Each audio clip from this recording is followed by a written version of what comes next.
ബാങ്കാണ്. നമ്മുടെ പഴയ ടെക്സ്റ്റ് ബുക്കുകൾ ഇതുപോലെ ശേഖരിക്കും. നിങ്ങളെപ്പോലുള്ളവർ തരും. അത് തന്നിട്ട് എന്ത് ചെയ്യും?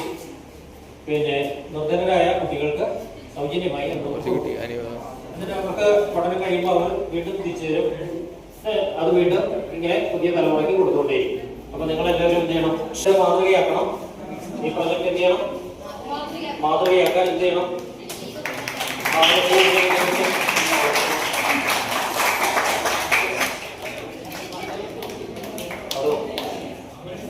എടുത്തു. Thank you.